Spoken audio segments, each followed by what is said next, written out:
Hello and welcome back to oneHOWTO. In today's video, we will do some salsa steps to burn calories and lose weight. It's similar to Zumba, but in this case, it's salsa. So today we're going to do some very classical Colombian steps to burn some fat and have fun at the same time.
So we're going to make a new but very simple step.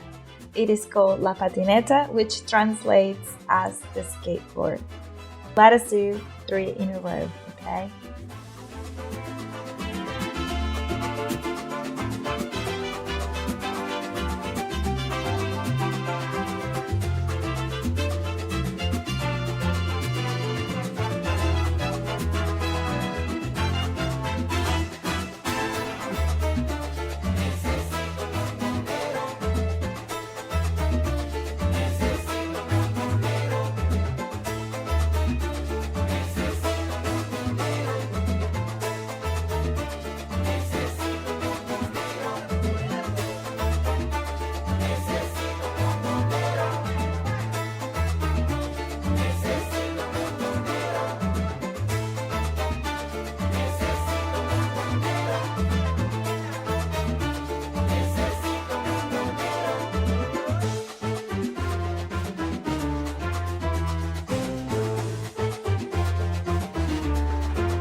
Now we're going to do another step called the key. This step is super cute and I love to teach it.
Well, that's it for today. Thank you for watching. I hope you found today's video useful. Don't forget to leave us a like or subscribe to our channel for more videos like this. Until next time!